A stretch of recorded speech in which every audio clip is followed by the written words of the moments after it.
Shabbat Shalom, familia. Bienvenidos al Centro de Estudio Torá, Costa Rica, este 24 de octubre del 2020. Les habla el profesor Jorge Navarro y les da la bienvenida a este primer bloque, la Paracha. Amada familia, estamos en nuestra segunda Paracha. Invitamos a todos los hermanos que son constantes que por favor mantengamos el orden y no faltemos un solo Shabbat, y cuando faltemos recordemos que el domingo a la 1 se retransmite en la página Bene Israel y en la página del Centro de Estudio Torá Costa Rica, la Paracha número 1. Y el segundo bloque se retransmite a las 3 de la tarde. Para los hermanos que preguntan por qué no transmitimos en vivo, es debido a que se nos pueden pegar personas que vamos por otro nivel de conocimiento y esto nos puede generar confusiones al devolvernos. Esto es un grupo ordenado donde estudiamos la Torá desde el lunes. Esta vez estudiamos del capítulo de Génesis, Bereshit, capítulo 6 hasta el 11, y hoy llegamos a estudios más profundos. Esto debido a que nuestras comunidades cristianas, hoy que están volviendo a las raíces hebreas y se están dando cuenta del mesianismo, que somos Meshahim, nos estamos dando cuenta que nos han heredado una religión que no existe. Hemos removido todo eso y ahora no tenemos una religión, tenemos una relación con Yahweh. Ahora ya no seguimos hombres, seguimos la Sagrada Escritura. Ya no tenemos rabino, ni pastor, ni maestro. Tenemos a Yeshua HaMashiach, Rey de Israel. Y nosotros en el Centro de Estudio Torah somos profesores. ¿Por qué recalcamos esto? Estamos iniciando ciclo lectivo y es bueno que quede grabado en orden. ¿Cuál es la diferencia con un profesor? Excelente. Que no nos metemos en áreas que no atañen y que no vamos a poder cumplir. Quiero dar un ejemplo.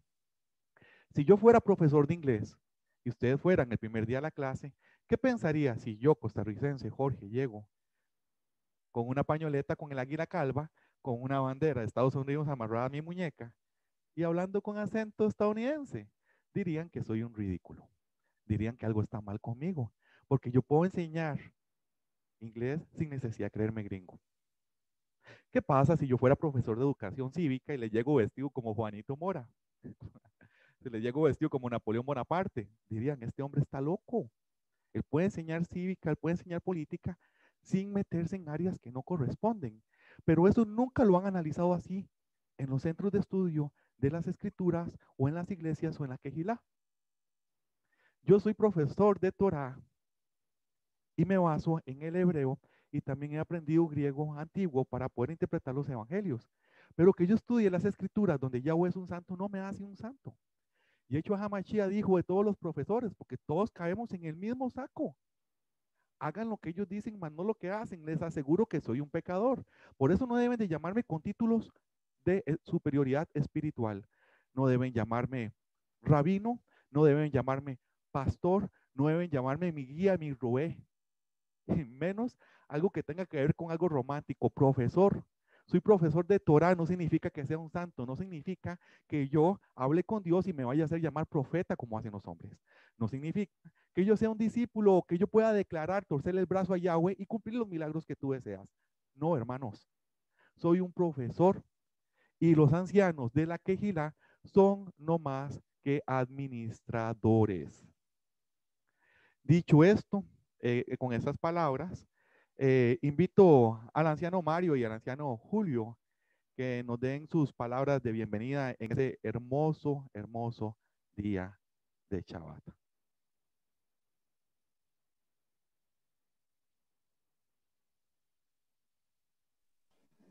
Muy buenas tardes, mis amados Ajín. Que el Eterno los bendiga. Hoy es un día de gozo, es un día que vamos a compartir todos unánimes, un solo pensamiento, un solo sentir, una sola dirección. Damos gracias al Eterno por esas bendiciones y a cada uno de los hermanos que se han venido y están junto con nosotros en este día de Shabbat. Que el Eterno me los bendiga grandemente y que haya un derramamiento de su presencia sobre sus casas, sobre sus hogares. Un abrazo. Shabbat Shalom. Shabbat Shalom, don Mario. Muchísimas gracias por esas palabras de bienvenida. Don Julio. Buenas tardes, hermanos. En esta tarde quiero darle gracias al Padre Eterno y bendito. Le damos gracias, Padre, por este Shabbat. Que se abran nuestros ojos, corazón, mente y todo entendimiento para estudiar esta parashá, que en otros tiempos solo leíamos sin entender y que hoy requerimos de un compromiso genuino, real y verdadero para entender. Sé, Padre Eterno, que todo lo escrito en Torá no lo podemos entender, pero con la secuencia de estudios cada día y sobre todo de cada Shabbat, lo iremos entendiendo y captando. Sé, Padre, que también la parashá de Noé se complementa de un tiempo a otro tiempo, rebeldía de un pueblo exterminado del mismo junto con todo lo creado mediante un diluvio, personas rescatadas para nueva creación, más desobediencia, un arco iris como pacto, un hombre creerse poderoso y alcanzar y creer rebasar el poder del Eterno, Nefilín y gigantes en la tierra. Amado Abba Kadosh, amado Rey Yeshua, ayúdanos a entender con tu ruda todo lo escrito y perdona nuestra ignorancia, pero sabemos que tú sabes y conoces nuestras intenciones y que nos estamos esforzando en aprender. Amén. Amén. Hermosísimas palabras, don Julio. Dicho esto, arrancamos el día de hoy. Ya don Julio nos está explicando la cantidad de temas que vamos a ver el día de hoy. Y para beneficiar nuestra enseñanza, para crecer más en las escrituras y avanzar rápidamente, hoy tenemos una metodología diferente. La procedemos a explicar después de las oraciones. En este momento vamos a oír el sonido de chofar. Después del sonido de chofar, vamos a oír el sonido de chofar y después del sonido de chofar, vamos, don Mario y Jenny va a recitar, van a cantar el Shema Israel. Después don Julio lo va a recitar y nosotros lo vamos a recitar y automáticamente oramos agradeciendo la entrega de la Torá. Invito a todos los hermanos, donde sea que se encuentren, que se pongan de pie en hermandad hacia Jerusalén. Todos, hermanos, debemos implorar porque Yahweh habla nuestros oídos y nuestros ojos el día de hoy. Todos nos ponemos de pie y volvemos nuestro rostro hacia donde estaba nuestro templo. Todos, por favor, en nuestros hogares, eduquemos a nuestros niños, eduquémonos nosotros. Don Julio, procede cuando necesites. Amén.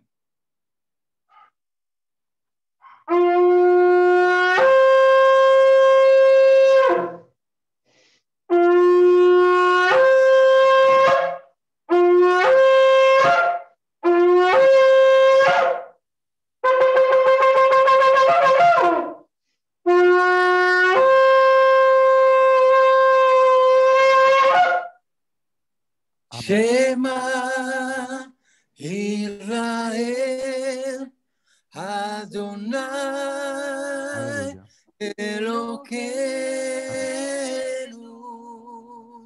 Adonai Echad Baruch Shem Kivod Malchuto Leolam Vaed.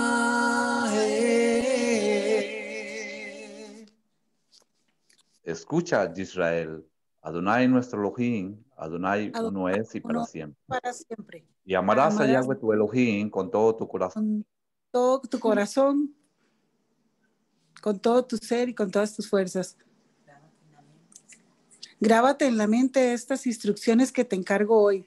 Incúlcalas a tus hijos. Recítalas cuando estés en casa, cuando estés de viaje, cuando te acuestes y cuando te levantes. Atalas como señal en tu mano y que te sirvan de símbolo en tu frente. Escríbelas en las jambas de tu casa y en tus portones. Amén. Amén. Amén. Amada familia, ahí donde estamos en este momento, vamos a orar en hebreo y luego en español, porque sabemos que el día de hoy Yahweh va a abrir nuestros ojos, nuestros oídos y nuestro corazón. Hermanos, oremos con gozo, oremos con felicidad, porque Yahweh nos está levantando, nos está restaurando. Vamos a orar agradeciendo la entrega de la Torá que vamos a estudiar el día de hoy en el Centro de Estudio Torá. Repitan conmigo. Baruch et Adonai Hameborach. Baruch Adonai Hameborach Leolam Baet. Baruch ata Adonai Elohenu Melech Haolam. Asher Bahar Banu Mikol Haamin. Benatan Lanu et Torato. Baruch ata Adonai Noten HaTorah. Bendigan a Yahweh, el que es bendito. Bendito es Yahweh, el que es bendito por siempre. Bendito eres tú, Yahweh, nuestro Elohim, Rey del universo, que nos elegiste entre todos los pueblos y nos diste tu Torah. Bendito eres tú, Eterno, que nos das la Torah. Y todos en familia decimos, amén. Amados hermanos, los invito en sus hogares que se pongan cómodos, que se acomoden, porque iniciamos gracias al Padre Yahweh la parachá del día de hoy, la número 2 del ciclo lectivo 2020-2021, no A, en el Centro de Estudio Torá, este 24 de octubre del 2020, en el primer bloque. Antes de continuar, hermanos, aquí les deseo recalcar que hoy vamos a tener una enseñanza un poco distinta. Resulta que la enseñanza del día de hoy, tal como la semana pasada, consta de 6 capítulos. La semana pasada estudiamos desde la creación, desde Adán hasta Noé, 10 generaciones. En el momento que nace Noé, termina la parachá. Y hoy iniciamos en el siguiente versículo, capítulo 6, versículo del 10 al 12, si no me equivoco, y termina hasta el capítulo 11, 32. Nos habla desde la historia de Noé, lo que ocurrió, la gran guerra que hubo, que muchos no conocen, porque las traducciones en español no nos permiten ver las palabras adecuadas. Estudiaremos el término nefilim hoy. Pero ya metiendo todo esto y analizándolo, esta parachá también tiene una gran cantidad de paralelismos con los evangelios. ¿Por qué creen que Yeshua HaMashiach dijo en Mateo 24 que sería como en la época de Noé? Yeshua HaMashiach nunca, señores, dio una palabra al azar. En su gran sabiduría, conocimiento y ciencia en su cabeza, en su gracia, amor, en su gran gracia y amor, misericordia y fe. Él nos estaba dando palabras para desentrañar y escudriñar en esta época postrera y entender que lo que pasó en Noé tiene mucho más cola que lo que creeríamos. Para poder cubrir hoy de manera oportuna una parachá tan importante, sobre todo para los que nos estamos restaurando, hoy no vamos a tener segundo bloque de estudio principal. Los 2 bloques del día de hoy van a ser parachá, para poder dar una buena enseñanza. Esto ha sido consensuado con los ancianos. Esto debido a que aún hoy, partiendo la paracha en 2, dividiéndola en 2 temas diferentes, pero muy sustanciosos, muy difíciles de entender, aún así sabemos que no vamos a cubrir la gran cantidad de temas que vienen en esta paracha. Por eso los hermanos deben de estudiar en la casa. Debemos ir al día con lo que debemos estudiar cada semana para irnos adelantando. Recuerden, hermanos, si tienen alguna duda, para eso estos videos se graban, los estudios se graban y repásenlo. Nuestro movimiento normalmente tiene mucho movimiento en grupos de WhatsApp que reenvían los videos desde la nube. Los estamos invitando también el día de hoy para que le den like a nuestra página Bene Israel y Centro Estudio Torah Costa Rica, para que le den like a cada estudio y para que compartan, porque debemos de agilizarnos en las redes. Ahora, vamos a dividir esto en 2 bloques. El primer bloque, que es el cual iniciamos, es la parachá 2 Noah. Vamos a hablar solo de la Torá, desde que aparece Noé hasta Abraham. El capítulo 11 termina diciendo que Abraham es descendiente, no ágida, descendiente de la casa de Noé. De hecho, casi todas las casas que vienen mencionadas en la Biblia, el mismo Misraín viene de Noé. Entonces, en el segundo bloque, perdón, en el primer bloque vamos a hablar sobre la Torah y la relación con Yeshua HaMashiach, porque hay muchos paralelismos. El arca de la alianza es una parábola del cuerpo de Yeshua HaMashiach. Hoy la vamos a analizar a fondo y analizar la historia. En el segundo bloque, hermanos, no se lo deben de perder. Vamos a ver algo ya muy espeso, muy profundo, que les va a gustar y va a ser de edificación para los que no lo han contado. Vamos a ver la historia de los Nefilim y vamos a profundizar un poco en el libro de Enoch, que es el único que describe lo que ocurrió. El libro de Enoch tiene un gran peso. Fue encontrado en los rollos de Qumran. Significa que en la época de Yeshua HaMashiach existían. Los leía Pedro, los leía el hermano de Yeshua, Jacob. Está escrito en el libro mal llamado Santiago. Y Yeshua HaMashiach usaba parábolas que están escritas en Enoch. Y él daba parábolas que había que usar los libros nuevos y los libros viejos. Pero en su época la Torá era el libro nuevo. ¿A cuál libro se refería? Al libro de Enoch. Y al final del estudio de la tarde les vamos a leer el primer capítulo de Enoch para despertar la curiosidad en ustedes y ojalá descarguen este libro que hoy día se consigue por medio de aplicación. Así que dicho esto y desglosado cómo vamos a estudiar el día de hoy, amada familia, procedemos directamente a enriquecernos con la Torá. El día de hoy vamos a estudiar la parashá número 2, la cual se titula Noah, el verdadero nombre de Noé. Invito a los ancianos, Julio y Mario, debido a que es una clase con tanto tema, que en cualquier momento que deseen aportar, tan solo tomen la palabra, debido a que nos vamos a concentrar en el primer bloque, desde la aparición de Noé hasta Abraham, todo lo que ocurre en el diluvio y la relación que tiene con el Mesías. Es un tema tan amplio, hermanos, que por favor, en cuanto consideren que un comentario puede ser beneficioso para los que escuchamos, los alumnos que nos estamos integrando, es bien recibido. Entonces, el día de hoy, las escrituras de la parashá, de la porción que nos corresponden, es Bereshit, Génesis, del capítulo 6 al capítulo 11. Los profetas, o la Haftará, como se dice en hebreo, vamos a estudiar Isaías. Su nombre verdadero es Ishayahu, del capítulo 54 al capítulo 55. Y Brit Hadashah, Mateo, Matisyahu, del capítulo 24 al 36. Perdón, capítulo 24, versículo 36 en adelante. La primera de Pedro y el libro de Revelaciones son libros necesarios para poder entender bien la parashá del día de hoy. Para los hermanos más nuevos que se nos están acercando de Venezuela, Colombia, México, que son los países que más nos siguen, Miami y por sobre todo Centroamérica, que aunque nos siguen menos, es la hermandad, somos la sangre que estamos aquí juntitos. Si algún hermano desea aprender bien, este es el momento adecuado. Si no ha estudiado la parashá del día de hoy, es el momento adecuado para los de la quejila virtual que ven la retransmisión de ponerle pausa, devolverse, estudiar Génesis del 6 al 11, Isaías 54, 55, Mateo 24 y Revelaciones 14, junto con la primera de Pedro. Si ustedes leen esos capítulos y se devuelven a este video, van a entender el doble, el triple o muchísimo de lo que vamos a hablar. Y quien quiera que no, hasta nos lleguen a superar en conocimiento, que ese es el objetivo del Centro de Estudio Torah, que nuestros alumnos superen al 100% a los profesores y a los ancianos. Ahora bien, hoy estudiaremos un evento que para muchos es como ciencia ficción, pues es difícil para la mente humana común y corriente entender que hubo un cataclismo de las dimensiones que las escrituras describen. Estamos hablando del diluvio. Esta parashá la vamos a dividir en dos partes como comentamos. La primera parte, la cual iniciamos, es encontrando a Yeshua en el arca de Noah. Y la segunda parte, los Nefilim gigantes. Yeshua nos advierte que su venida será como en los días de Noah. En los evangelios, en Mateo 24, nos dice literalmente, pero como en los días de Noé, así será la venida del Hijo del Hombre. Pues como en los días antes del diluvio, estaban comiendo y bebiendo, casándose y dando el casamiento, hasta el día en que Noé entró en el arca. Hermanos, muchas veces hemos interpretado que esto es una parábola, una metáfora usada por el Rey de Reyes.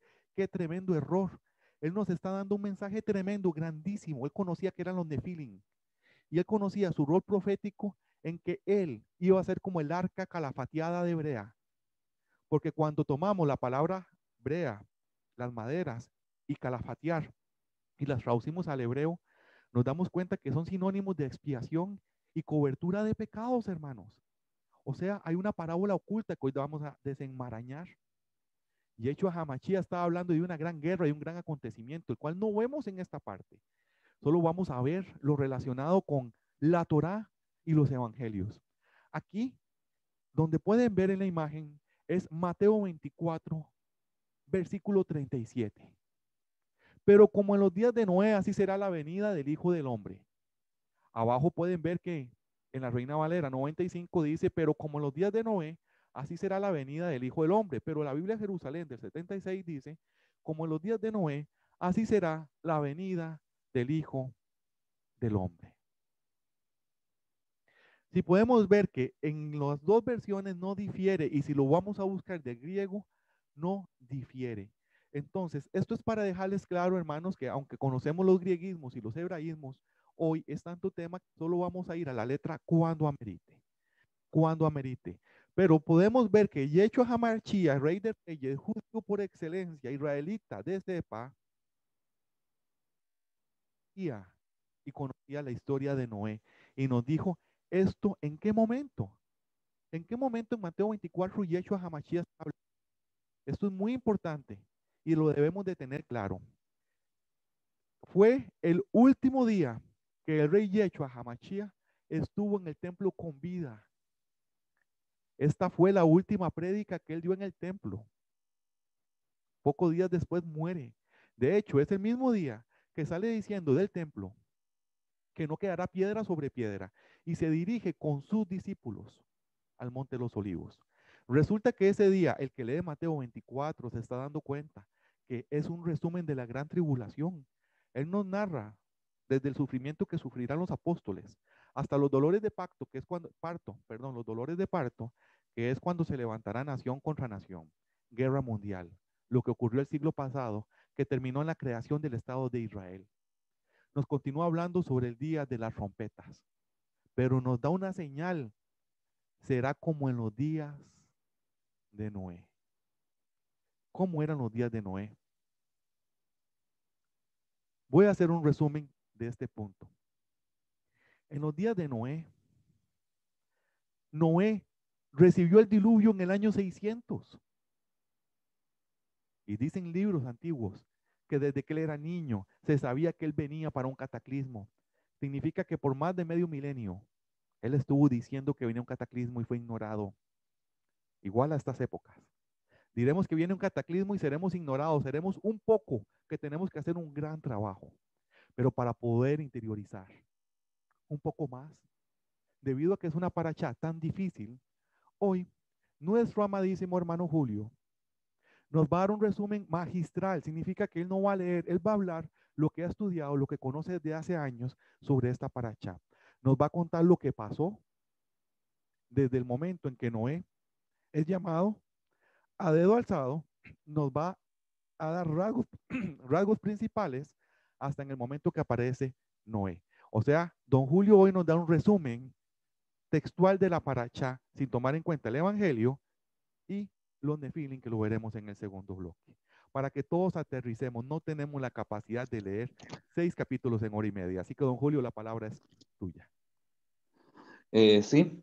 Quiero leerles antes, porque la paracha empieza en el 6:9, creo. Pero quiero leerles del 6 al 8, parte en Génesis, perdón, parte de por qué todo esto se está dando sobre el alineamiento del diluvio o exterminio del mundo.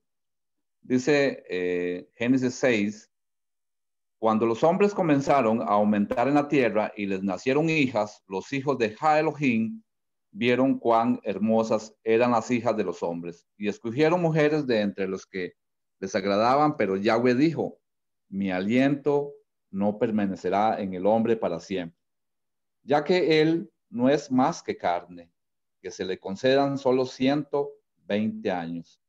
Fue entonces y también más tarde cuando aparecieron los Nefilim en la tierra, cuando los hijos de Ja Elohim cohabitaron con las hijas de los hombres, quienes le dieron descendencia. Ellos fueron los héroes de antaño, los hombres de renombre. Yahweh vio cuán grande era la maldad del hombre sobre la tierra, y como todo plan ideado por su mente no era sino perverso todo el tiempo. Y Yahweh lamentó haber criado al hombre en la tierra, y se le entristeció el corazón. Yahweh dijo: borraré de la tierra a los hombres que he creado, al hombre junto con las bestias, los reptiles y las aves del cielo, porque lamento haberles hecho. Pero Noah alcanzó el favor de Yahweh. Aquí vemos cómo el Eterno da un principio de arrepentimiento sobre haber creado toda bestia y todo hombre en la tierra. Gracias a un hombre como Noah que caminó era justo y caminaba en obediencia, y el Eterno encontró en él lo que ningún hombre había encontrado. Y entonces empezó o hizo un pacto con Noah de que él hiciera un arca, y sobre esta arca rescatara todo el área terrestre, rescatara a los animales y el ser humano para nuevamente población. El hombre hoy en día está diciéndole al Eterno en caminos que sus caminos ya son obsoletos. El hombre se está ingeniando para practicar el pecado y renovarlo a la era presente. Nosotros debemos de tener una conexión realmente con el Eterno. Si bien es parte difícil de comprender la Torá, pero sí entiendo que este verso que dice en Jeremías 33:3, mas buscad primeramente, clama a mí y yo te responderé y te enseñaré grandes cosas ocultas que tú no conoces. Y cuando nosotros clamamos, es ese clamor de la necesidad del Eterno, ese lugar que le estamos dando al Eterno primero. El Eterno nos va enseñando de poco a poco, porque ustedes se acuerdan el año pasado, cuando estábamos estudiando esa parashá, vuelvo a decir, creemos que ya lo conocimos todo, y no, más bien vamos conociendo más y más y más. Resulta de que encontramos que el Eterno tuvo misericordia del humano por medio de Noé, y que se ve corrompido otra vez el mundo, el planeta se ve corrompido otra vez por la desobediencia, que poco a poco vamos a ir estudiando cómo un hombre trata de buscar el poder y cree ser más grande que el Eterno, y hasta construye una torre para no ser disperso y para tener ese poderío. Vemos como los mismos hijos de Noé tienen, bueno, los mismos no, el mismo hijo de Noé, que es Can, encuentra un pecado que a este tiempo uno diría, se asombraría. Imagínense en aquellos tiempos.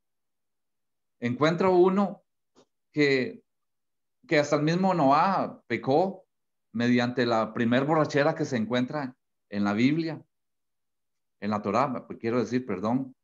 Y se encuentra uno un montón de cosas que en verdad nosotros tenemos que expandir el entendimiento y ser constantes, estar anuentes a la Torá. La Torá no es obsoleta, la Torá está más viva que nunca.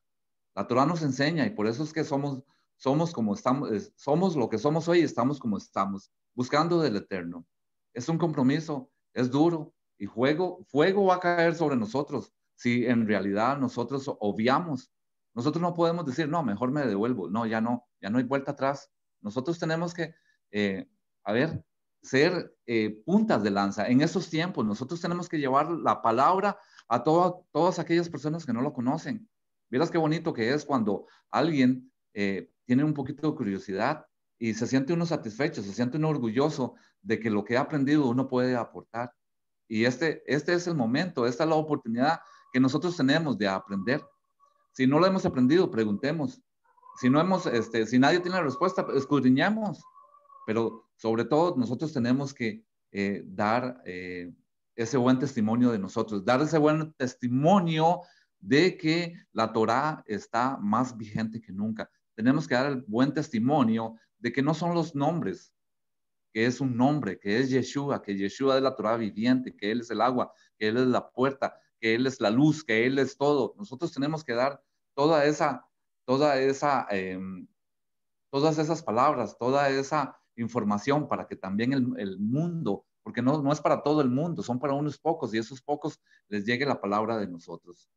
Así es que, mis hermanos, los invito a que pongamos atención a esta hermosa parashá.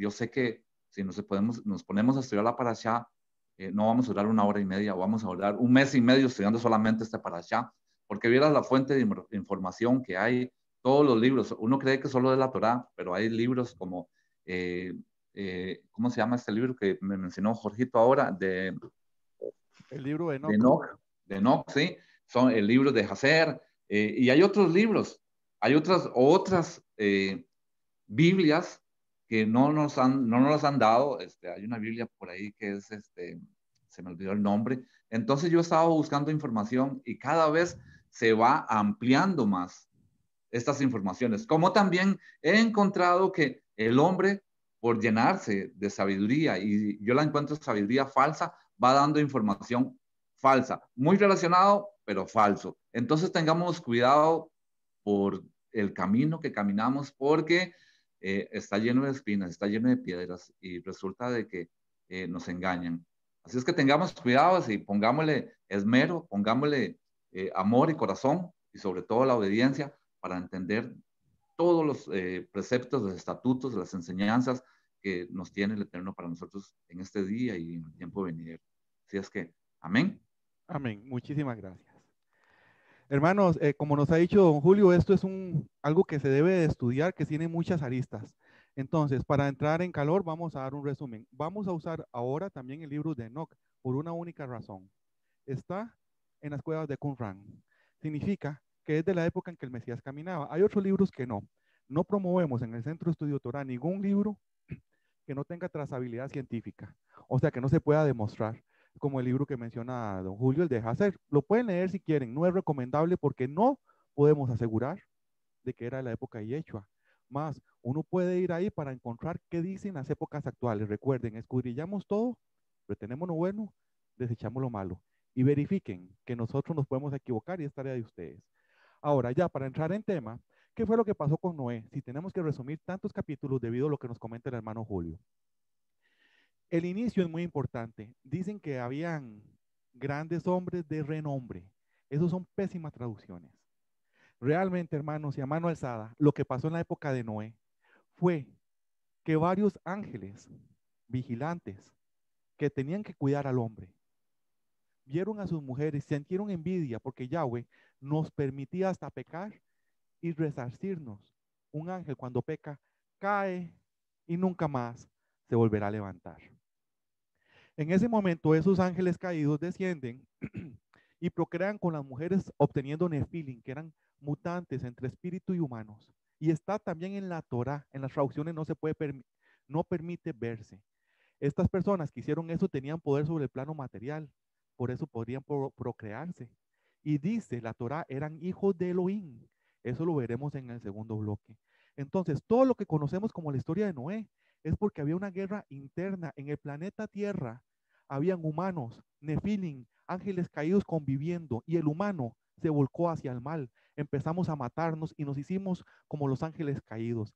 Yahweh se hartó de todo eso. Eso lo veremos en el segundo bloque. ¿Qué son los ángeles caídos, los nefilim, y de dónde viene? ¿Qué otros libros se pueden usar?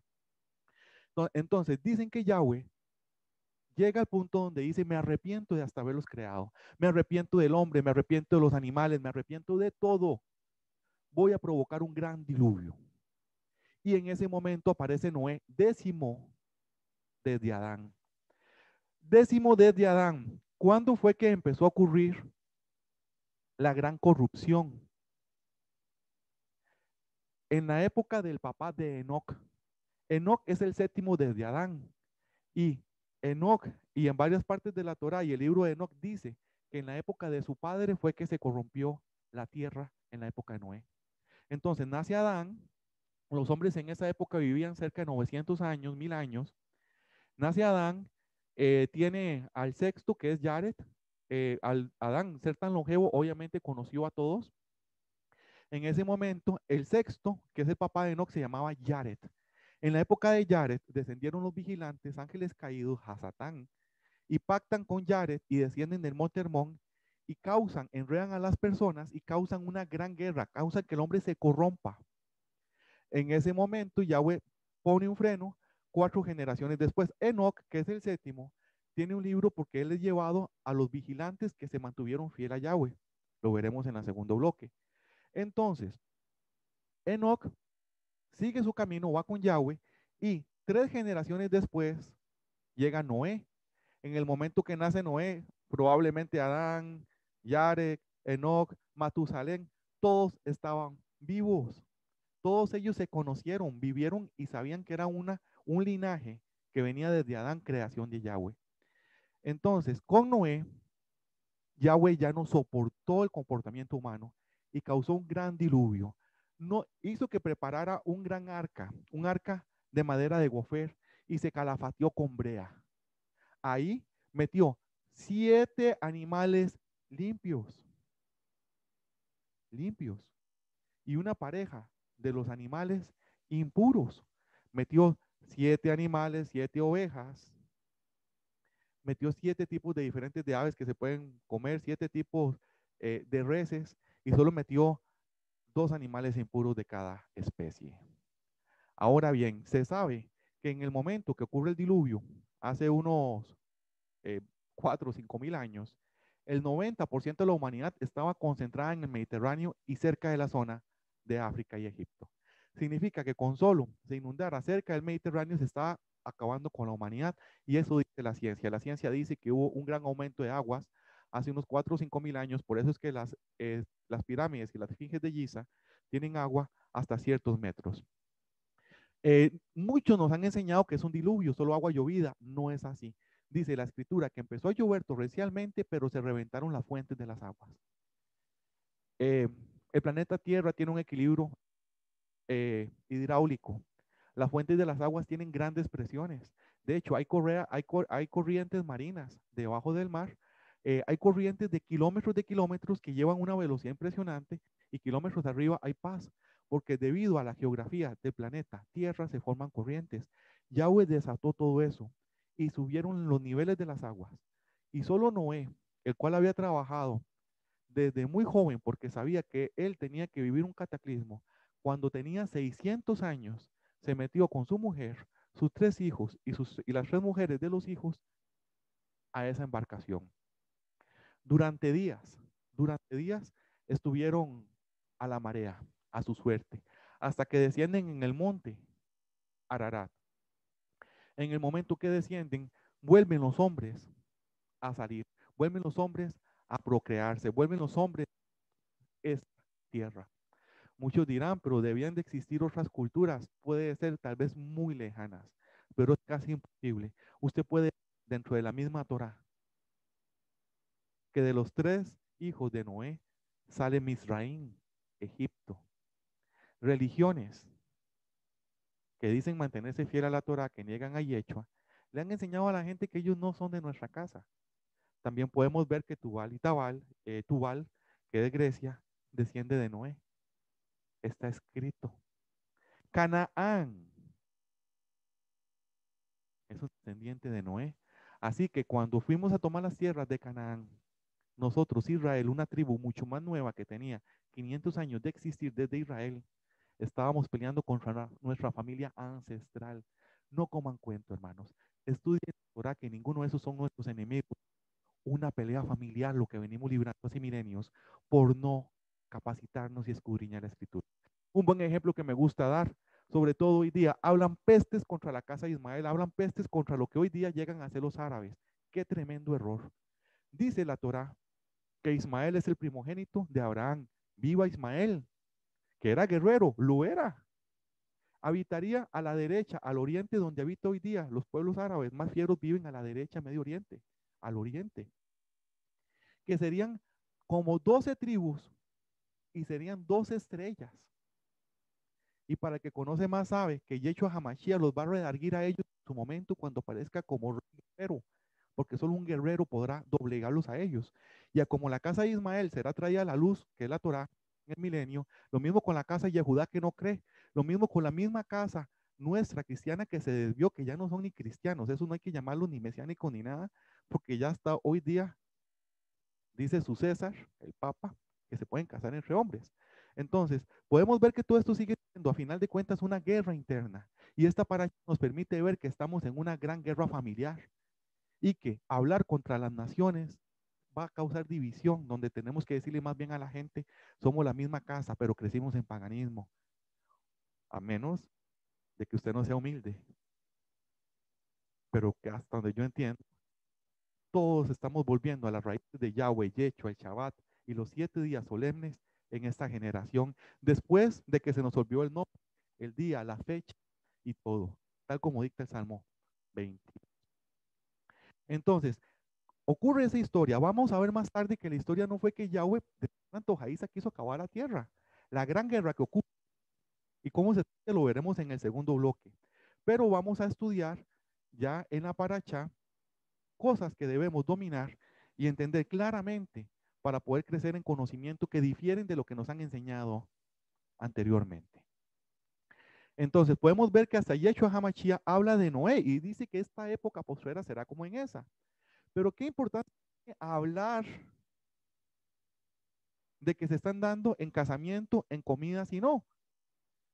Dice Mateo 24, como fue en los días de Noah, así eran los días de Hijo del Hombre, comían, bebían, se casaban, se daban en matrimonio, hasta el día en que Noé entró al arca y vino el diluvio y los destruyó a todos. Porque la diapositiva indica cenas y alianzas.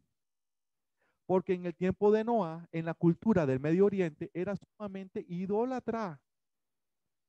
Se hacían cenas para realizar alianzas y pactos, igual que hoy día. Sin importar el aviso de una destrucción, hermanos, si vivimos esa misma época, a muchos se les está diciendo lo que se aproxima, allá andan en matrimonio, comiendo, bebiendo y como si nada pasara. Noah fue hallado justo y perfecto. Nosotros debemos ser como Noah. En esa generación, Noah no seguía al mundo. Nunca se contaminó. ¿Qué significa el nombre de Noah en hebreo? Perdón, en español. Es un nombre hebreo, pero sabemos que todos los nombres que tienen una traducción al español están íntimamente ligados con su cumplimiento, ya sea profético o de otra índole. El nombre Noah en hebreo lo pueden ver abajo a la izquierda.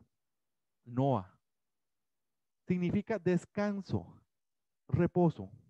No día de descanso que sería Shabbat, sino descanso o reposo.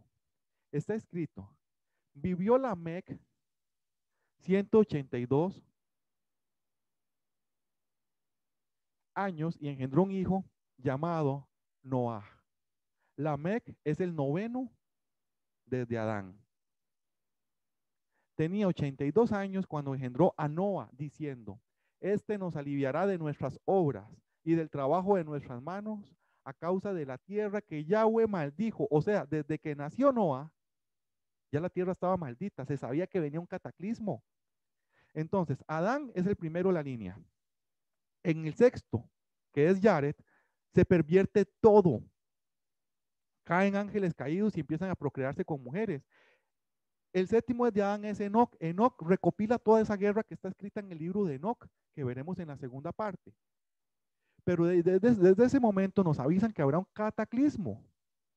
Ese es el séptimo. El nieto de Enoc, Lamec, el 9º, tenía 82 años cuando engendró a Noah. O sea, imagínense, aquí sabemos que por mínimo habían pasado más de 82 años desde la maldición hasta Noah. Y mientras Lamec crecía y era fértil, también, mientras el padre de Lamec crecía y era fértil, pasaron por mínimo 200 años. Sabemos que fue casi medio milenio, sin saber el dato exacto, pero siguen siendo siglos.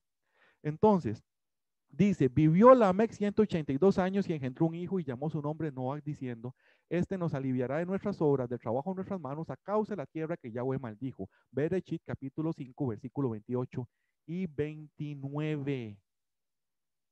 Con Noé hubo un descanso para detener esa guerra. En algún momento reiniciará. Dice también la palabra que vamos a estudiar el día de hoy. En Bereshit capítulo 6, Génesis capítulo 6, del versículo 9 al 11, dice, esta es la descendencia de Noaj, Noaj varón, justo. Dicen que él es justo. La palabra hebrea que usa es tzadik, que significa también legal, legítimo, recto. Noah era justo, porque era legal, era legítimo y era recto. Era obediente a los mandamientos y hacía justicia al necesitado. Muchos dirán, para esa época no estaba escrita la Torá. Para esa época Yahweh aún hablaba con los hombres. La gente no ocupaba por escrito lo que Yahweh quería porque lo escuchaba de su boca. Tal como en el trabajo, la primera llamada de atención es verbal, la segunda por escrito y la tercera es afrontar las consecuencias. Yahweh nos ha dividido por etapas. Hubo una etapa donde nos hablaba de manera verbal. Ya nada es verbal porque el hombre tergiversa, ahora es escrito. ¿Sí? Puede que la Torah lo puedan interpretar como una llamada de atención. Algo estamos haciendo mal, nos pasaron por escrito las reglas porque no las queremos entender. Y viene una tercera llamada de atención. Nos van a llamar a cuenta respecto a lo que está escrito y lo que aplicamos.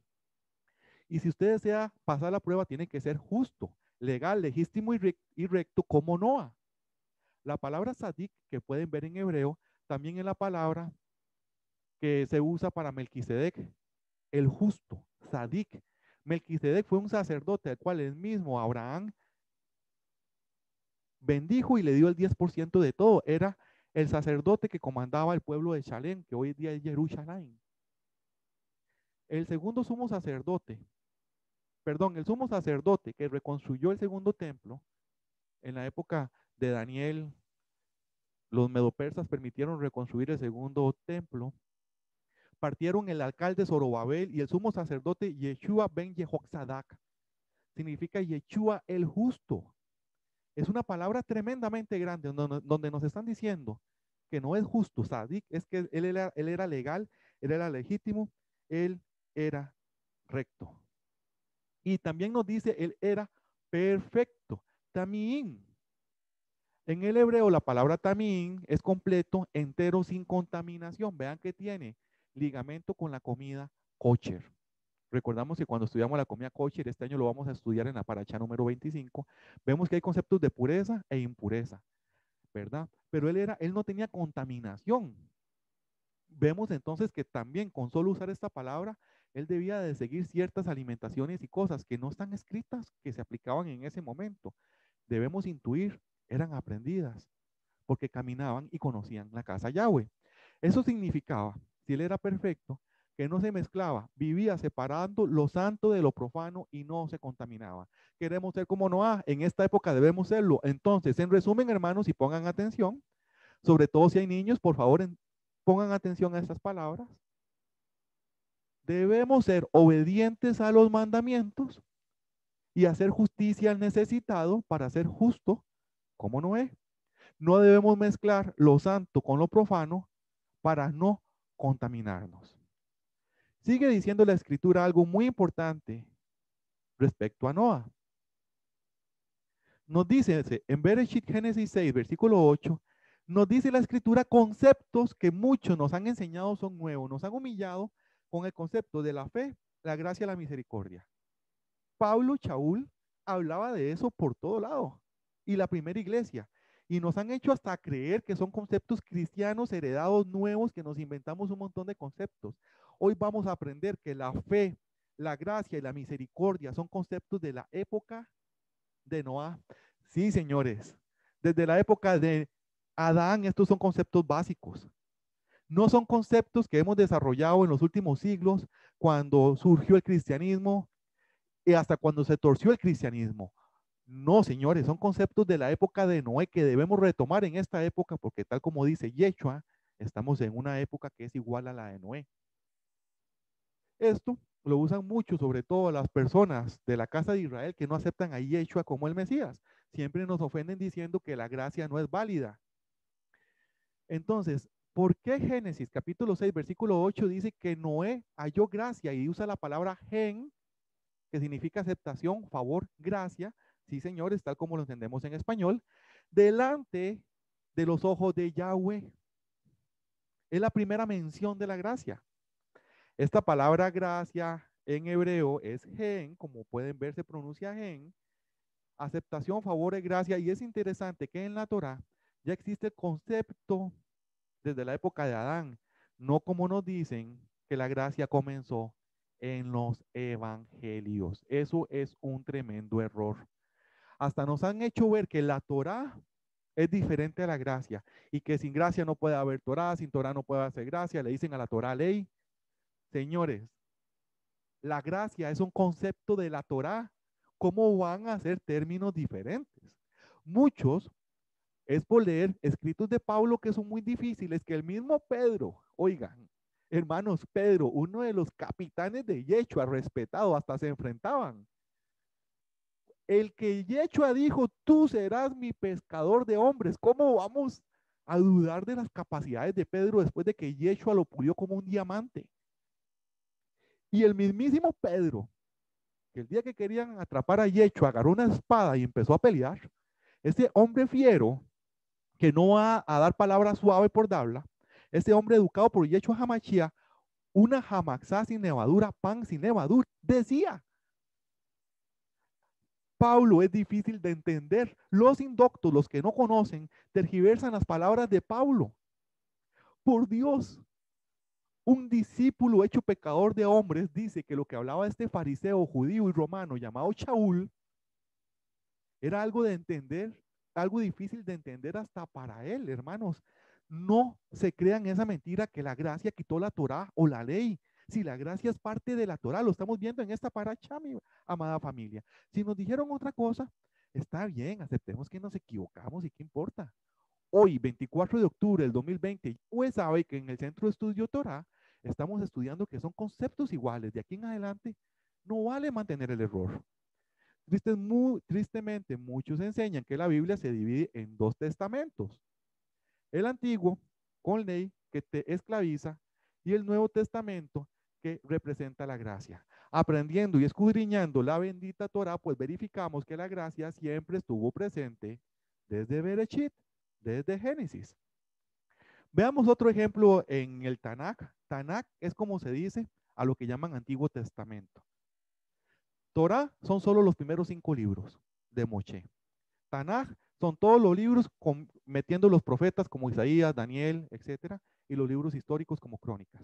Tanaj es todos los libros diferentes a los evangelios. Torah solo los primeros 5, para que manejemos ese concepto. Porque en la Tanaj nos siguen hablando de la gracia. Está escrito en Shemot, Éxodo, capítulo 33, versículo 17. Y Yahweh dijo a Moshe, también haré esto que has dicho, por cuanto has hallado gracia en mis ojos y te he conocido por tu nombre. El profeta Yirmiyahu, Jeremías, capítulo 31, dice, así ha dicho Yahweh, el pueblo que escapó de la espada halló gracia en el desierto cuando Israel iba en busca de reposo. Y algo importante que vemos también en la Torá es que no solo vemos gracia en lo que mal llaman Antiguo Testamento, el Tanaj, sino que también fe. Algo contra lo que se ha hablado muy seguido, la fe. Hebreos capítulo 11, versículo 7 dice, por la fe, por la emuná, Noé, cuando fue advertido por Elohim acerca de cosas que aún no se veían, con temor preparó el arca que en su casa se salvase. Y por esa fe condenó al mundo. Y fue hecho heredero de la justicia que viene por la fe. él fue considerado justo y él por su propia fe y demostrar durante siglos que tenía fe en la palabra de Yahweh, condenó al mundo donde Yahweh vio que había un hombre que escuchó por siglos, ignoró al resto de pecadores que les decían que el mundo se iba a acabar. Vamos a comer, vamos a beber, vamos a tener hijos, vamos a darnos en matrimonio, sigamos una vida como si nada pasara, igual que esta época. ¿Cuántos hermanos saben que el reloj profético se activó? Jerusalén es capital de Israel. Y prefieren decir, no, están interpretando mal. Por Dios, ya no ven que a lo bueno llaman malo y a lo malo llaman bueno. Entonces, es por la fe, la emuná. Son conceptos antiguos. Noé tuvo fe, tenía emuná durante décadas de que venía algo, pero que Yahweh lo iba a librar. Ustedes se imaginan a ese pobre ancianito construyendo eso y a todos los vecinos burlándose. Porque señores, como se burlan de nosotros por nuestra fe, como me contaba un hermano ayer, que lo humillan en el trabajo, pues a él también lo hacían, sean como Noé, sigan teniendo fe, sigan construyendo su arca. La fe, el concepto que hemos heredado, no lo vamos a ampliar hoy, pero el concepto hebreo es emuná, es fidelidad al Eterno, guardando sus mandamientos. ¿Por qué es tan importante? Porque la gente hoy piensa que la fe es solo sentir algo con ganas. Y si eso fuera así, entonces el que le tiene fe a un Dios hindú, si tiene mucha fe, se le va a cumplir el milagro porque tiene mucha fe. No, hermanos. Muchos confunden el concepto de fe como la fe de lo que yo quiero creer, fe en mi propio Dios. No, hermanos. Eso es una artimaña de la gran ramera que es la que la ha promulgado para que usted crea en los designios de su corazón.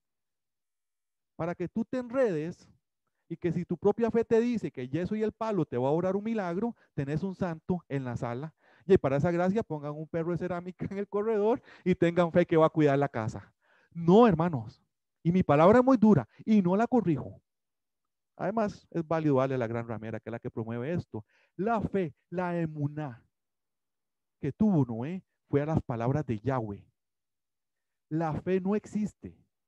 La verdadera fe no existe desde el concepto hebreo si no hay fidelidad al Eterno, que es igual a guardar su mandamiento.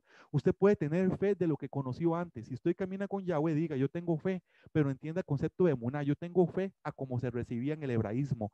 Yo tengo emuná. Entonces, para yo tener fe, no puedo tener fe en un yeso porque a Yahweh no le gusta ni el mandamiento a orar un yeso. Si yo tengo fe en Yahweh, que Él me va a dar lo que yo le pido, pues tengo que tener fe que Él me dijo, esfuérzate y yo te ayudaré. También tengo que tener fe que Él guió a sus discípulos para que dijeran cosas, el que no coma no trabaja. Muchos líderes hoy día viven del pueblo, no trabajan. No trabajan, donde dice hasta el mismo Shaul, yo no soy gravoso, mis hermanos, yo trabajo en el día y en la noche mi casa se convierte en centro de oración. Entonces, esa es verdadera fe basada en el mandamiento de Yahweh, no en lo que usted tenga en el corazón, hermanos, porque que usted tenga mucha fe, no es fe, usted lo que tiene son muchas ganas de creer que algo va a pasar, pero si usted me está hablando de fe, el concepto bíblico es con emuná. Usted tiene fe que guardando el mandamiento del Shabbat, Yahweh te va a llevar a. Usted tiene fe que guardando el cuarto mandamiento, honrando padre y madre, tus días se extenderán. Tú debes de tener fe que no debes de envidiar para que Yahweh te bendiga. Eso es fe. Entonces, dos conceptos que han usado contra nosotros para decir que no acatamos Torah son conceptos de la Torah. La gracia y la fe. Lo acabamos de estudiar. Entonces, Noah es un gran ejemplo de que la gracia también estaba en la Torah. Y además, Noah fue salvo por la emuná, por la fe que tenía en Yahweh, de acuerdo a Hebreos. La iglesia incipiente del primer siglo interpretaba esto, lo escribió para nuestro conocimiento. Noé fue encontrado justo y recto por la obediencia a los mandamientos de Yahweh, que lo mantuvieron apartado del mundo en el cual vivía. Entonces, en resumen de la diapositiva, tenemos gen, que es gracia, que aparece 69 veces y 67 veces en el Tanaj o en el mal llamado Antiguo Testamento. O sea, la gracia es un concepto más de la Tanaj y de la Torah que de los evangelios. Esto es matemática, esto es ciencia, hermano. Aprendan en estos números. Si algún día les dicen, es que los conceptos de fe, gracia, emuná y misericordia son de los evangelios, es nuevo cristiano. No, señores, esto es de la Torah. Los que promulgan ser maestros de la Torah no conocen esto, porque ni siquiera conocen, si conocieran la Torah, conocerían a Yeshua. Ahora, el otro concepto es emuná, fe, pero fe basada en obediencia a los mandamientos de Yahweh, aparece 49 veces y en 49 versos en el Tanaj. O sea, es tan común en la Tanaj. Y el tercer término que introducimos el día de hoy es misericordia. Aparece 241 veces en la Tanaj. Así que aquí les demuestro que tanto la gracia, la fe y la misericordia, todas aparecen en el Tanaj, en lo que llamábamos Antiguo Testamento, porque no es antiguo. Cuando Pablo habla sobre un pacto que muere y uno revive, nunca está diciendo que uno abole al otro. Muchos tergiversan esas palabras sin darse cuenta que el mismo capítulo dice, versículos más adelante, que la ley está vigente y lo estará por siempre. Además, no ocupo mencionar a Shaul. Shaul era un excelente intérprete romano, judío y fariseo. Y de hecho a Hamachía, cuando resucita en Lucas 25, si no me equivoco, creo no me equivoco, vayan a Lucas 25 y escudriñen, cuando el resucitado le dice a los discípulos camino de Maús. El que no cree en los escritos de Moche, en los salmos, no puede creer en mí. Porque de Moche habla de mí. Entonces el mismo Yeshua HaMashiach nos está diciendo que si él todavía está vigente, la Torah está vigente porque toda la Torah habla de Yeshua HaMashiach. Entonces, vamos a ver ahora la conexión que hay entre Yeshua y el arca, porque estamos viendo que todo esto está muy conectado. Estamos viendo que, hermanos, con humildad aceptemos que dicha que estamos en la segunda clase de este siglo lectivo de Torah, aceptemos que nos heredaron otras cosas, pero los que han estado estudiando la Torah por sus propios ojos, hasta me lo han dicho. Jorge, yo llego al Shabbat y yo no ocupo o ir al centro de estudio Torah para aprender cosas nuevas. Con solo lo que estudio en 3 semanas, cuando yo leo las escrituras, son tan diferentes al montón de fábulas que se me metieron en la cabeza, que antes de llegar al Shabbat, ya sé un montón de cosas que eran heredadas, malas interpretaciones y un montón de mentiras que nos metieron. Entonces, siguiendo bajo ese mismo tema, ya sabemos la historia de Noah, vemos que el concepto de la fe, la gracia y la misericordia aplican desde la época de Noah. ¿Por qué es importante? Porque Yeshua tuvo cumplimiento en eso. En este momento hemos terminado de analizar todo lo que es Noah a grandes pinceladas, hermanos. Muy bien dijo Julio, no salimos hoy si entramos detalle a detalle. Y ahora seguimos con otro aspecto muy importante que necesito que por lo menos me entiendan el día de hoy y les quede claro. Yeshua y el arca de Noé. Yeshua y el Teba de Noah. Yeshua y el arca de Noah. Dice la escritura que el arca es una obra maestra de arquitectura e ingeniería naval, según Bereshit Génesis capítulo 6, versículo 14. Dice, hazte un arca de madera de gofer, harás aposentos en el arca, y la calafatearás, calafatear es cubrir, con brea por dentro y por fuera. El Teba, arca, fue construida con madera de gofer. Se le conoce como Yetze Gofer Kinim. Es la palabra hebrea utilizada para una clase especial de madera que en los tiempos antiguos se usaba para construir ataúdes. Esta madera se caracterizaba por ser incorruptible, costaba mucho que se pudriera, costaba mucho que se corrompiera.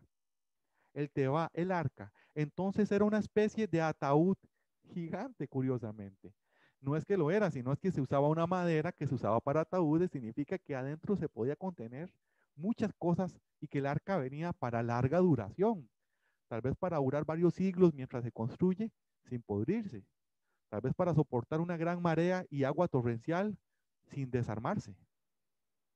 Ahora, también hagamos una comparación con Yeshua. Si el arca tiene madera incorruptible, pues, ¿quién tuvo un cuerpo incorruptible? Yeshua. Y nosotros en un futuro llegaremos también a tener cuerpos incorruptibles. Ya muchos saben que estoy repitiendo palabras de los evangelios. Por otra parte, estudiosos modernos creen reconocer en el gofer una especie de papiro o planta de caña de material sumamente resistente. Hoy día la ciencia sigue diciendo que son materiales que hasta se pueden hacer papiros que durarían décadas.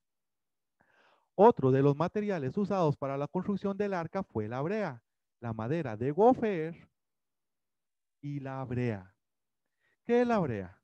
Una sustancia viscosa de color negro que se obtiene por destilación de ciertas maderas. Un proceso químico. Del carbón mineral y de otras materias de origen orgánico.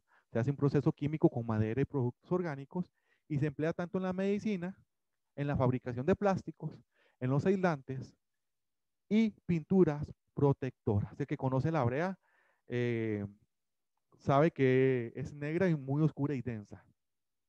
Se hacen mezclas de brea, de pez, cebos, aceites que se emplea para calafatear embarcaciones. La brea es una gran cantidad de compuestos orgánicos, pueden ser diferentes animales orgánicos, madera, que se le hace un proceso químico para que espese y se concentre como si fuera un aceite negro, como una grasa muy resistente. Y con la brea es que se la calafatea los barcos. ¿Qué es calafatear? Donde viene la madera en la parte de abajo, obviamente quedan rendijas entre la madera.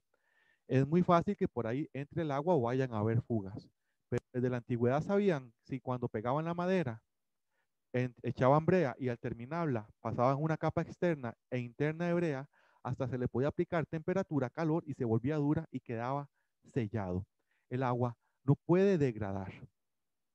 Entonces ese proceso se llama calafatear. Calafatear. Cerrar las junturas de la madera de una embarcación con estopa y brea, alquitrán o otra sustancia semejante para que no entre el agua. Pueden ver en la imagen el proceso calafateado. Ahí pueden ver cómo les están embarrando telas. Esas mismas telas las embarran de brea para que eso quede prácticamente sellado. Hay muchas técnicas de calafatear, pero en corazón la palabra calafatear lo que quiere decir es que al final, en alguna parte del proceso, lleva brea. Jorgito. Mi estimado. Sí, nada más quería hacer un pequeño aporte sobre la brea. Sabemos que es un derivado del petróleo y sabemos que el petróleo se obtiene de restos fósiles y que se encuentra muchas veces a profundidad. Entonces yo me hice la pregunta, ¿cómo Noé en aquellos tiempos podía encontrar la brea?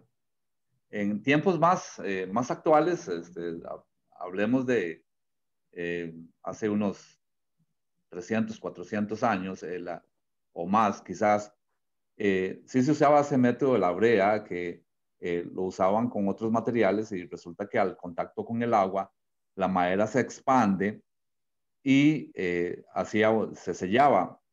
Pero yo estoy buscando un poquito más y dice que la brea viene de un árbol como el pino. Este pino es cortado y golpeado con una pieza de hierro, o sea, le golpean lo que es la corteza y de ahí sale una resina. Esta resina la hervían y ya bien caliente era vaciada en la madera de gofer y penetraba en ella y una vez que estaba lista la embetunaban y quedaba más fuerte que el acero. Entonces yo hago una comparación sobre esta resina, que es igual al tiempo actual. No permitan que en su arca, en el arca de nosotros, se hayan goteras con brea, que estas van a tapar toda grieta. Y esa brea para mí es la Torá y la oración. La oración tapa goteras en nuestras vidas, la oración cambia las cosas.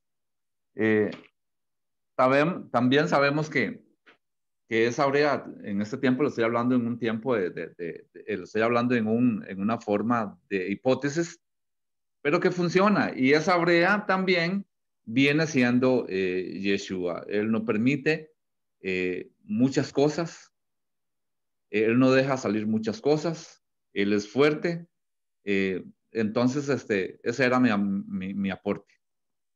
Muchísimas gracias, hermano. Muy, muy bueno. El aporte está muy relacionado con lo que seguimos explicando. Vamos a ver que las mismas palabras de Julio se pueden interpretar. ¿Por qué Julio piensa eso? ¿Por qué él hace una parábola? ¿Por qué él tiene una metáfora donde relaciona la brea y el gofer con orar y otras cosas? Es debido a un hebraísmo. Aquí vamos a ver lo que es la palabra brea. Dice, Y calafatearás con brea por dentro y por fuera. Pueden ver la palabra brea, corresponde al hebreo kafar. Ahí viene cómo se escribe. Pero también tiene un sinónimo que no existe en español, un hebraísmo. Recordemos que los hebraísmos son cosas que solo existen en la cultura hebrea, como hay tiquismos. Un tiquismo es pura vida, pero nosotros lo hicimos como hola, como adiós, como estoy bien, un tiquismo. Un hebraísmo es una palabra que solo existe en hebreo, kafar. Se usa para decir brea o para cubrir expiación, para cubrir pecados. Por eso es que lo podemos usar, decir, yo quiero llenar de brea, quiero cubrir pecados con la oración. El Eterno manda cubrir el arca con brea, que también es sinónimo de expiación. Y recuerdes que el arca está hecho de madera de gofer, que es incorruptible. O sea, el arca es como que si fuera una parábola de Yeshua, ¿verdad? Entonces, ¿qué hizo Yeshua con nosotros? Expió nuestros pecados. La brea no era solo para que no se les metiera el agua. El Padre hubiera proveído algo sobrenatural para que no les entrara el agua. Es que Él también nos dejó un mensaje de lo natural para aplicarlo en lo espiritual. Solo a través de la expiación podríamos ser salvados de la destrucción final. Entonces Noa y su familia estaban bajo la expiación, estaban bajo brea, dentro del arca incorruptible. Como nosotros vamos a ser expiados si estamos dentro del cuerpo incorruptible de Yeshua HaMashiach. Por eso él dice, todos ustedes son mi cuerpo, yo soy la cabeza, lo dice Pablo. Vean cómo nos van calzando todas las metáforas que conocemos en lo que conocimos cuando estudiábamos los evangelios y nos devolvemos ahora a la Torah pensando que era algo diferente. Y en esta clase todos hemos aterrizado que la Torah y los evangelios son lo mismo. Nada más nos creímos la mentira de que eran cosas diferentes y que era algo antiguo. Pero no importa, aquí está el Centro de Estudio Torah. Y les digo algo muy importante. Es que la palabra kafar se deriva de la palabra kippur. De la palabra Kippurín, recuerdan el día Yom Kippur, el día del perdón, el día de la expiación, de las 7 fiestas solemnes de Yahweh, donde está Pentecostés, Pesach, Sukkot. Una de las más importantes es el Yom Kippur, el Yom HaKippurín, el día de la expiación. Y el sacrificio de Yeshua nos enseña que nos cubre por dentro y por fuera. Por eso la brea era puesta por dentro y por fuera. Y nacemos de nuevo y somos nuevas criaturas. ¡Wow, hermanos! Vean qué belleza.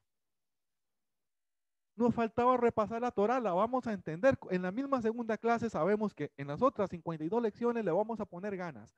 Si estamos entendiendo hasta el momento, estamos entendiendo que nada más no habíamos estudiado de la manera adecuada, no habíamos escudriñado de la manera adecuada, ahora nos estamos dando cuenta que conceptos como fe, gracia, misericordia son de la época antigua, no de los evangelios. Nos damos cuenta que Yeshua citaba a Noé, que también está escrito en los libros de Enoch, que es algo muy antiguo. Y ahora nos hablan sobre esta madera y la brea que es como un ataúd donde se cubría para expiar pecados. Hermanos, esto está muy claro. Y para que ustedes vean a la luz de la escritura y no crean que es una interpretación mía, ni del Centro de Estudio Torah, otros profetas dicen estas mismas palabras, hermanos. Hoy vamos solo a leerle la parte de la profecía. Ustedes escudriñen en la casa, pero es más que clara. Leamos en familia, pueden ver la imagen. Que Ezequiel 37, versículo 25 al 27, nos dice, esparciré sobre vosotros agua limpia, y seréis limpiados de todas vuestras inmundicias y de todos vuestros ídolos. Os limpiaré. Os daré un corazón nuevo, y pondré un espíritu nuevo dentro de vosotros, y quitaré de vuestra carne el corazón de piedra, y os daré un corazón de carne. Y pondré dentro de ustedes mi espíritu y haré que anden en mis estatutos y guarden mis preceptos y los pongáis por obra. Fe. Fe es ejecución, tener fe bajo el precepto de Yahweh. ¿Se dan cuenta? Es el cambio profundo, la brea por dentro y por fuera, la brea y su relación con la expiación nos indica que nos cambia el comportamiento. Caminaremos diferente guardando los estatutos y preceptos y poniéndolos por obra. O sea, aplicando la Torah en nuestras vidas. El arca dice que la palabra que tenía que el arca dice la palabra que debía de tener muchos aposentos. El arca tenía muchos aposentos. Era de gofer y tenía aposentos en el arca y era calafateada. Pues si tenía varios niveles y muchos aposentos, no debía ser nada pequeña. Génesis capítulo 6 dice que de esta manera harás el arca, 300 codos la longitud del arca, 150 codos su anchura y 30 codos su altura. El arca era enorme. Respecto a la medida de los codos, analicemos la siguiente información acerca del codo en la antigüedad para tener una idea de qué tamaño podía ser el arca. El codo no era estándar, no era una medida única que todos entendían. Investigaciones arqueológicas han revelado que esta fue una medida muy usada en el Antiguo Oriente. Sin embargo, no era estándar, todos los codos eran diferentes. Su tamaño depende de la nación que lo use. Por ejemplo, el pueblo de Egipto, Misraim, descendientes de Noé, usaba el codo real egipcio, que hoy día sabemos son 52 centímetros. Los centímetros sí son estandarizados. Un centímetro es lo mismo en cualquier cultura y en cualquier lugar. Un codo babilónico, que es mesopotámico, la gente que vivía en la zona mesopotámica, 49 centímetros. Y uno romano, 45. Significan que los romanos eran más pequeños. Curiosamente eran bien fieros. ¿Qué codo fue usado en el arca para las dimensiones del arca? El mejor cálculo, o podemos promediar, podemos decir que unos 50 centímetros para sacar cálculos rápidos. No vamos a ir al detalle. Entonces, ¿qué largo tendría el arca? Y tendría 300 codos, son 140 metros. Si tuviera 50 codos, son 23 metros de ancho y de altura 13 metros. Wow, señores. Tenía 140, 150 metros de largo, unos 23 metros de ancho y unos 14 metros de altura. El arca era enorme, familia. Hazte un arca de madera de 300 codos, dice. Y además pondrás una ventana en el arca y acabarás un codo de elevación por la parte de arriba y pondrás la puerta del arca a su lado y le harás piso abajo, segundo y tercero. Entonces, con esas medidas se puede calcular muy bien hoy día. Vean en imagen el arca en comparación a medios de transporte modernos. Podemos comparar que si medía 300 codos, muy bien caben dentro 2 aviones. El arca tenía espacio suficiente para el rescate y para la manutención de las especies animales y de los seres humanos mencionados en Génesis. Además, lo que ingresó en el arca no fue toda especie tal como narran en las películas, literalmente son animales de Medio Oriente, ya que la humanidad estaba concentrada en su alrededor en el Mediterráneo. Así que lluvias fuertes y el rompimiento de las fuentes de las aguas o las nacientes internas de las aguas hizo que el grueso de la humanidad ahí concentrada pues falleciera, que eran el foco de la humanidad y de otros seres llamados Nefilim que habitaban con los humanos en esa época. Ahora bien, había una ventana en el arca, un codo encima de donde tenía que ir la elevación del agua, y a un lado la puerta del arca a su lado, y además piso abajo, segundo y tercero. ¿Se han preguntado por qué solo una ventana en un arca tan grande? Miremos con atención su ubicación. La ventana estaba dirigida al cielo.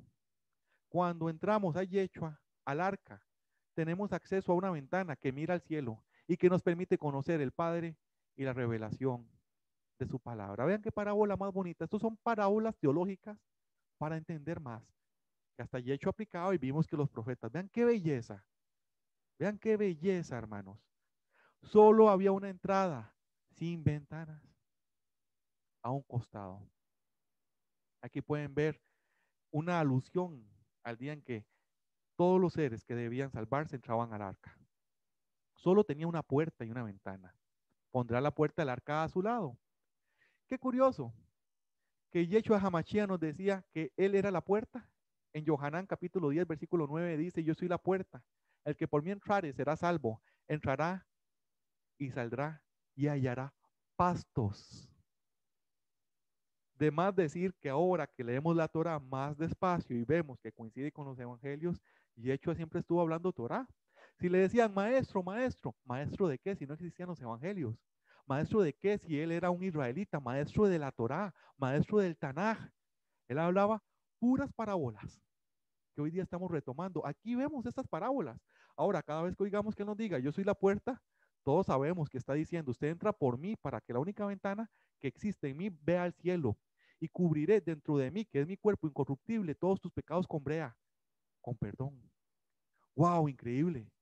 El arca solo tiene una puerta y esta está situada al arco del a un lado del arca y por eso Yeshua dio estas palabras. Ahora, también nos dice, harás piso segundo y tercero.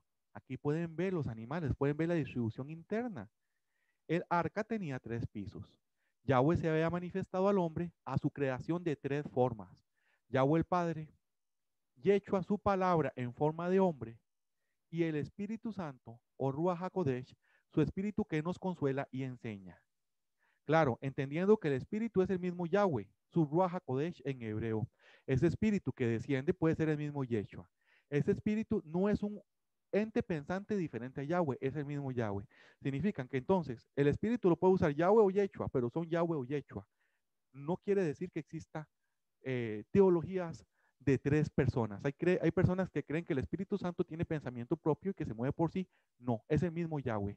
Entonces son 2 personas que se manifiestan de 3 maneras diferentes. Y se puede decir Yahweh se manifiesta a través de Yeshua, que es su palabra hecha carne. Entonces, a final de cuentas, todos sabemos que Yahweh es todo en todo. Entendiendo este concepto, ¿verdad? Hay que entender que el lugar final del reposo del arca terminó siendo el monte Ararat. Y el reposo, el arca en el mes 7º a los 17 días del mes sobre los montes de Ararat. Los que han celebrado las fiestas saben que en el mes 7º, el día número 17, estamos en medio de las fiestas de Sukkot. Estamos en medio de las fiestas que proféticamente hablan de la segunda venida, del nacimiento del Mesías y de la cena de las bodas del Cordero. ¿No será que el arca de Yeshua Hamashia nos librará de las aguas por santificarnos y apartarnos del mundo con fe, emuná en los mandamientos, con la gracia que queremos ganar ante Yahweh por estar aquí su Shabbat y ofreciendo misericordia a los más necesitados?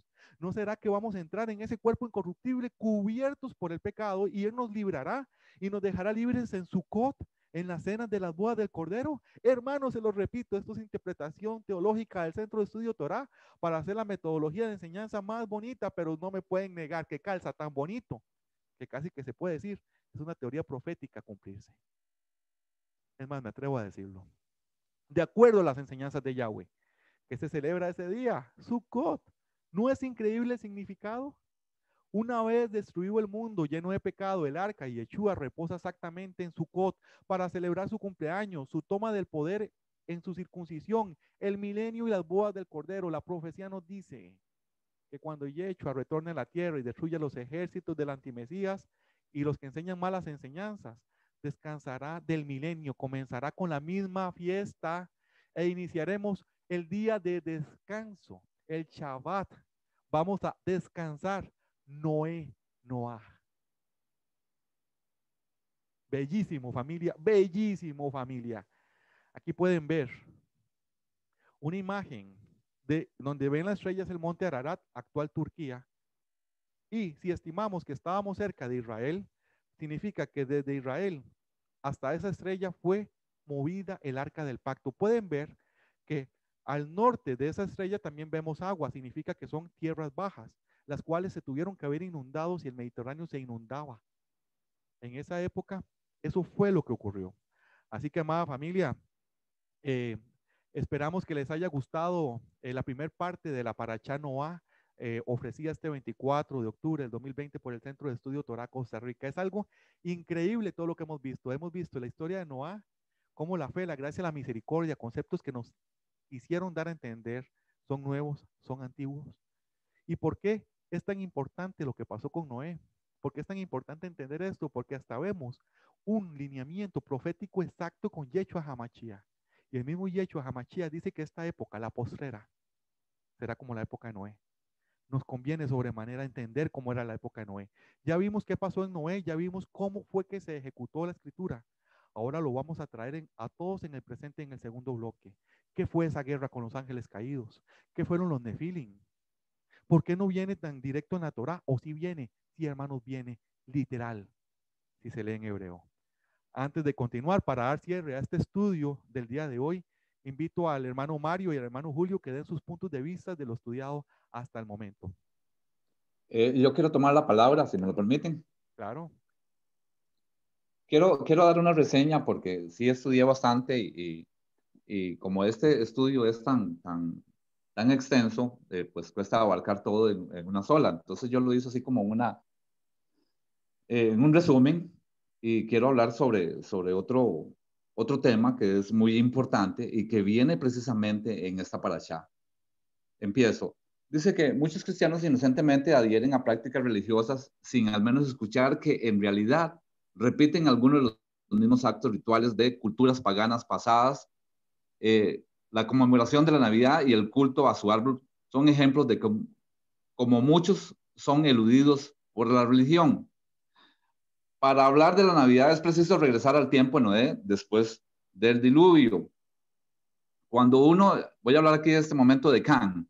Cuando uno de sus hijos, Can, lo vio durmiendo, embriagado y desnudo, él comenzó a reírse de su padre y corrió a contárselo a sus otros 2 hermanos, que son Shem y Jafet. Ellos, al contrario, avanzaron de espaldas, cubrieron la desnudez de su padre. Cuando Noé supo lo sucedido, maldijo a su hijo Can, para que éste y sus descendientes sirviesen a sus otros 2 hijos, y toda la generación tras él se volvió maldita. A ver, aquí viene ya lo más intrigante, lo más bonito, digo yo. Can se casó con Semiramis. Esta es la mujer del billete de 1, 2, 5, 10, 20, 50 y 100 reales. Creo que este billete es de Brasil. También aparece ahí Semiramis como la mujer, la estatua de la libertad, la mujer de la balanza de la justicia y de la Columbia Pictures. Ahí aparece Semiramis. Y ambos generaron un hijo, Nimrod. Él mató a su padre Can y se casó con su madre. Fue el fundador de Babilonia, Nínive y otras ciudades paganas. Intentó construir la torre de Babel y el Eterno se lo impidió. Dicen que su tío Shem lo mató, pues estaba oponiéndose mucho al Eterno. Semiramis, su madre y esposa, esparció la mentira de que él no había muerto, sino que se había ido al cielo, pues él se decía Dios, el Dios Sol. Semiramis se embarazó y decía que era un regalo de los dioses, que era la reencarnación de Nimrod, pero en realidad era fruto de una traición, pues su marido e hijo ya estaba muerto. Y nació Tamuz el día 25 de diciembre, dios sol de los egipcios, babilónicos, griegos, persas, romanos y hasta el día de hoy de muchos que no han abierto los ojos. Él murió durante una caza probablemente por causa de un animal salvaje y su cuerpo cayó sobre un tronco de árbol podrido.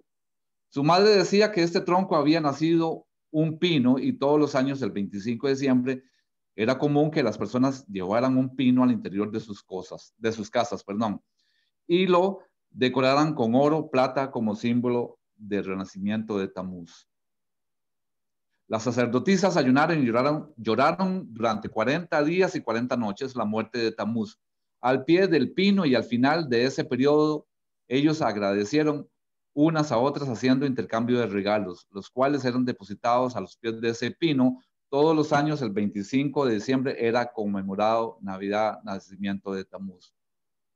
Cuando los persas dominaron esa región, llevaron todas las idolatrías a Persia, incluyendo a los dioses Tamuz, Nimrod y Semiramis, que solo cambiaron de nombre. El dominio enseguida pasó a los griegos y ellos hicieron lo mismo, cambiando solo los nombres. Los dioses pasaron a llamarse Zeus, Afrodita y Eros. Enseguida los egipcios dominaron y cambiaron los nombres también, pasando a llamarse Osiris, Isis y Horus. Ya en los tiempos de Yeshua el dominio era romano y Roma cambió también los nombres, pasaron a llamarse Venus y Cupido, cayendo la figura del padre, y en siglo IV después de Yeshua el emperador Constantino, para agradar a los cristianos, que eran muchos en Roma, decidió oficializar el cristianismo como religión oficial de Roma, y para agradarlos todavía más tomó los nombres más fuertes del cristianismo y llamó a los ídolos con nombres cristianos. Tamuz y Semiramis pasaron a llamarse el Niño Jesús y la Virgen María. Así, la Navidad continuó conmemorándose como si fuera el nacimiento del Niño Jesús, pero en realidad ese niño es Tamuz, el dios pagano. Otro engaño disfrazado con los obeliscos hechos de una piedra en forma cuadrangular y alargada. Los monumentos preferentemente eran colocados en el área central de amplios espacios abiertos y los templos del dios Sol, Ra. Y a pesar que en el antiguo egipcio obelisco significa protección o defensa, sepa lo que realmente representa. O sea que en muchas iglesias ponen un obelisco sin que uno se dé cuenta o la hacen en forma de obelisco. Hay otras iglesias que están representadas por estos obeliscos y también como en el Vaticano, creo que está. Otra de las cosas muy profundas es la cruz invertida usada por el Papa. Y entonces podemos ver un poco de dónde nace todas esas creencias. Nimrod era hijo de Cush. Se dice que Cush era negro porque venía de los Cushitas, o sea que por ende Nimrod tenía que ser negro. A veces lo aparecen como blanco, que era negro, y toda esa imponencia de él. Entonces era un pequeño yo estudio que hice para más información, porque viene metida en esta parashá. Es paralela a lo que mi hermano Jorge estaba diciendo. Jorge estudió por un lado, yo estudié por otro, los dos estudiamos lo mismo, y yo me expandí por este lado. Muchas gracias. Muchísimas gracias, don Julio. Excelente acotación para todos los hermanos, sobre todo los más nuevos. Verifiquen todo lo que ha dicho Julio, van a tener que nadar en diferentes libros. Los invitamos que sigan asistiendo a nuestra quejilá virtual. Con el pasar de los Shabbats van a ir viendo que retocamos los temas, los volvemos a mencionar, volvemos a las referencias y así ustedes podrán revisar y creer porque lo leen ustedes y no porque se los decimos, porque lo que decimos a veces es un poco pesado porque lleva estudio encima. Así que si mucho no lo conocías, hermano, devuelvan el video, analicen y estudien. Don Mario. Sí, bueno, muy buenas tardes. Creo que ya Julio lo dijo todo, la mayoría de lo que quería decir, pero sí quería decir algo más. Tanto lástima en el pasado, en el anterior, al inicio, quise decir ciertas cosas que hay que tal vez lo vemos más tarde. Pero he entendido también que los 3 pisos de lo que era el arca tenía una gran connotación, una similitud con respecto al tabernáculo. Estaban los 3 partes, los 3 pisos. Uno estaba representando el atrio, el otro el lugar santo y el lugar santísimo. Es interesante que hayan puesto solamente una ventana. ¿Por qué no 2 o 3? Pero pusieron solamente uno. O sea, Abba todo lo tenía bajo su control y era para que cualquier teniera que abrir aquella ventana, al abrir esa ventana iba a ver hacia arriba, hacia donde está la posición de nuestro Creador. Entonces, para que tengamos ese caso, después me gustaría más que analizáramos un poco también más, porque es que entonces el hombre varón justo, ¿ok? No fue considerado como justo. ¿En qué se habrá basado exactamente el Creador para decir que era justo? Para aquellos que quisieran aprender exactamente qué era la justicia de él, nada más voy a darle la señal para que puedan buscar y estudiar. En Ezequiel 18, 5 al 9, ahí están los puntos, cómo era considerada una persona justa hasta el día de hoy. Y lo que es exactamente injustos también, está también en el mismo 18 y nos dice muy claramente qué es justo y qué es ser injusto. Entonces sería bueno que lo revisáramos. Ezequiel 18, 10 al 20, ahí está lo que era injusto. Pero él vio en él que él era justo. Y como te digo, hay mucho que hablar ahí, pero ya no hay tiempo. Entonces les dejo la inquietud para que busquemos ahí lo que es la justicia. Shalom. Muchísimas gracias, don Mario. De esta manera, en el Centro de Estudio Torá damos cierre este 24 de octubre de 2020 al primer bloque, la Parachá parte 1, Parachá número 2, Noa parte 1, en la cual nos hemos concentrado en la historia, en dar algunas semejanzas respecto a los evangelios. Hermanos, sí, es una gran cantidad de información. Por eso les repetimos, esta es la razón por la cual nos han desviado, porque hemos creído lo que nos lee otra persona. En el Centro de Estudio Torá les decimos, lean para que entiendan. El que no lee está condenado a creer lo que le diga el que leyó la Biblia.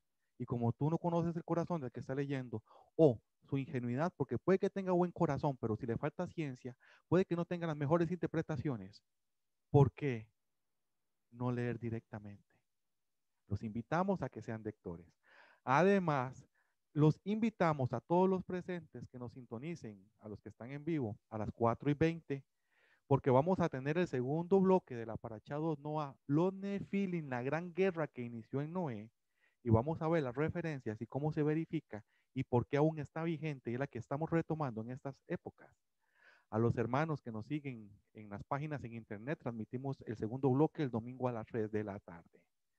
Recordamos, se va a seguir transmitiendo el domingo a la 1 de la tarde el primer bloque, normalmente la Parashá, y el segundo bloque, que es un estudio principal o continuación de la Parashá, a las 3 de la tarde.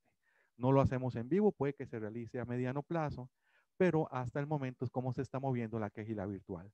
También les hago saber que la quejilá física cerca del aeropuerto Juan Santa María está habilitándose y va a grandes pasos. Yahweh nos ha bendecido, ha hecho que los hermanos se acerquen y respondan, porque entendemos que nosotros somos los que debemos venir a predicar el nombre de Yeshua.